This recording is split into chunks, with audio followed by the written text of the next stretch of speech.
Thank you. Good afternoon, everybody. My name is Hayley Snowden. I'm the Health and Equalities Lead at West Yorkshire and Harrogate Council Alliance. And this is Ellen Chesterman. She is the Group Account Director at MOBAS, which is the marketing agency that we commissioned to help us deliver this campaign. I'm here to present to you Remove the Doubt, which was a collaboration between ourselves at the Council Alliance and a charity called Outpatients, which were previously called Live Through This while we were delivering this campaign. They are the UK's only LGBT plus cancer charity, and they supported us with this campaign, and also MOBAS, as I've already mentioned. So the aim of the campaign was to increase cervical screening uptake across West Yorkshire, particularly in the Calderdale area, to improve the awareness of the signs and symptoms of cervical cancer, and specifically targeting the eligibility criteria for the LGBT plus population, which, if you have a gender marker that is male on your patient record, you wouldn't be invited nationally for a cervical screen. We specifically targeted LGBT plus patients in the community aged between 25 and 64, so in that cohort for invite for cervical screening. And what was great about this campaign is something that we haven't totally done before. We take a lot of things to patient panel as a Cancer Alliance, as I'm sure others do, but this was the first time that we'd fully co-created a campaign, and we used design workshops with charities in the Leeds area to target the population and explore barriers and their experience of cervical screening, and use this as a driver to develop the campaign itself. So off the back of this, the hints and tips element of this campaign was something that this patient group wanted and felt they would benefit from, and also using a person-focused photos that would resonate more with the audience. So the individuals that you see in this campaign were all part of that original focus group, wanted to be part of the campaign because they felt so passionately about it. And they were all from the local area, part of the LGBT plus community. The next slide, which I'm hoping will play, is a video which explains the campaign in a little bit more detail and has some of the feedback from the patients that we engaged with.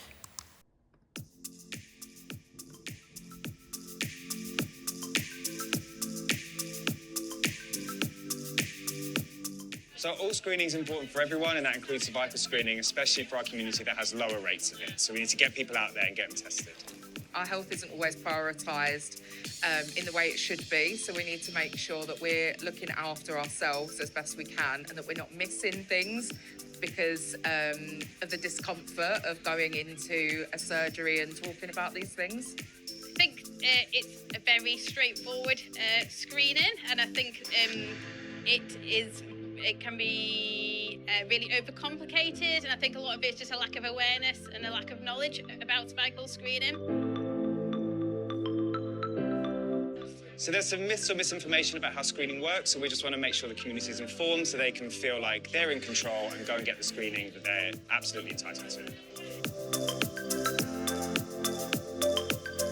So to develop the concept, we went with the community. We went straight to them and asked, what are your thoughts about screening and how can we address these to make sure you feel more confident? And then that's what got fed into the campaign, including the models themselves.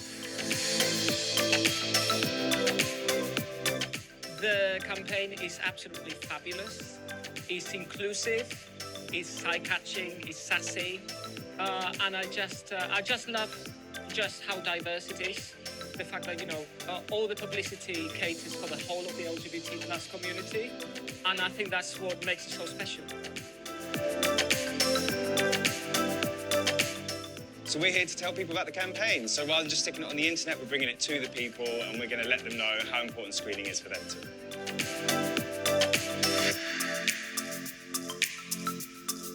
So maybe bring the practice, maybe speak to the nurses going to do it. If you're worried, you can always arrange for an appointment beforehand, come and have a chat. So my top tip would be just remember you're in control. Anything and everything that you want, do not want is completely up to you. You've got so many options, and if you want to stop. Like, it's just all, the ball's in your court. So just remember that.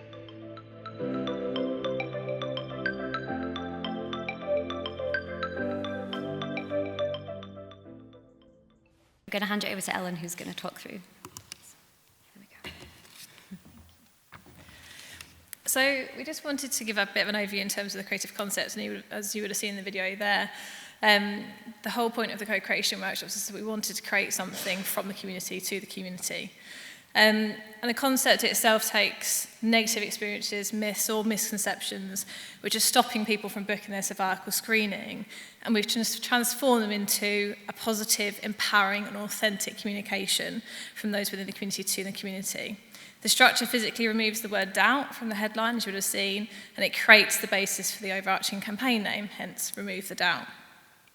The mark itself, which you'll see in the corner there, is to rationalise that hints and tips-based headline, and also works as a reinforcer to remind people that attending cervical screening appointments removes the doubt around cervical cancer.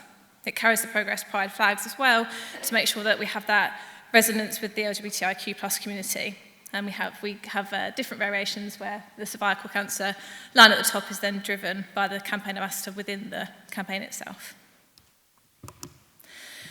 Now, as part of the campaign strategy, and again, as part from the insight honed from our co-creation workshops, we developed pen portraits and included an overview of media consumption and habits in terms of how we would actually reach our audience beyond the initial conversations we'd had.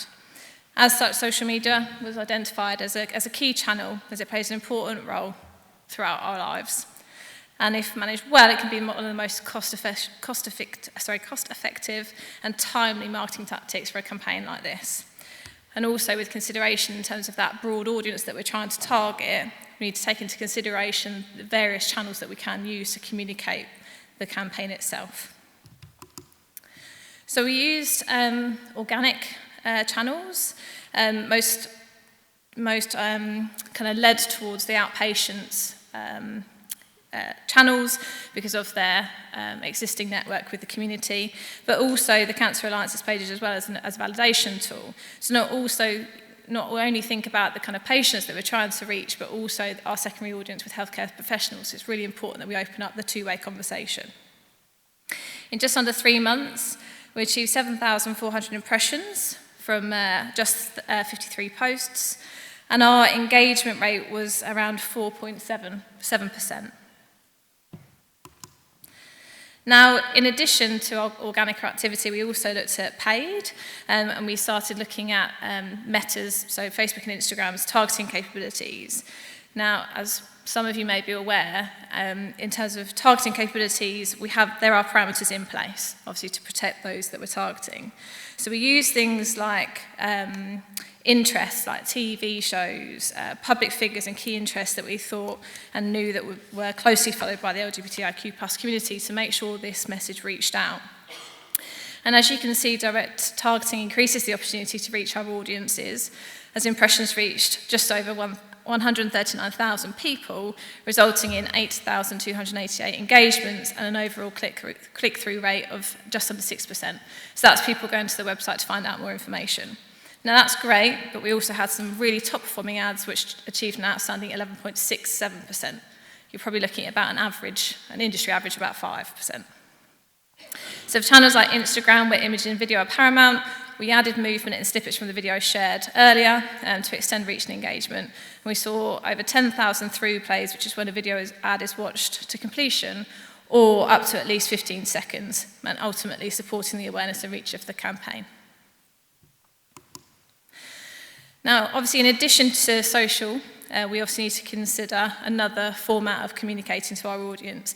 And out-of-home advertising is an immersive way that digital cannot achieve. So our audience do spend time on devices, digesting content via social channels, but there's also a wider opportunity for other mediums to ensure they get the full impact of the campaign. Out-of-home is a constant reminder, seen multiple times a day, and it chips away at a message to ultimately help us shift behaviours.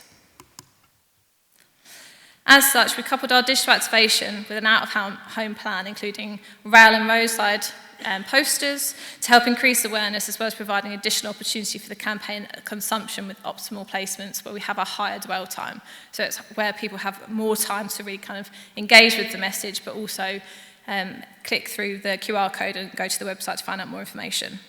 Our strategy was based on looking at key travel lines, but also proximity to venues, which were captured in the co-creation workshops, which were familiar to our LGBTIQ+ community audience, as well as local events such as Happy Valley Pride, which Hayley will just touch on shortly. Broken down into 2 phases, it was clear to see that phase 1 really set the foundation of the awareness of the campaign, but phase 2 really provided the higher levels of reach, but also frequency. There's just one more slide and then we're done. 10 seconds is perfect. We do have a QR code on the poster outside which has all of this information on, but it was basically just to explain a little bit about Happy Valley Pride, which you saw in the video, and the event team attended there and the engagement was fantastic. And there's also a little bit on the bottom about some of the rail sheets. We had billboards and advertising all over train stations in Hebden Bridge, in Leeds and Bradford, and tons of other places, which I'm done for time now. But yeah, scan the QR code because there's tons more on there to share some of the results as well, so thank you. Perfect. Thank you so much. Thank you.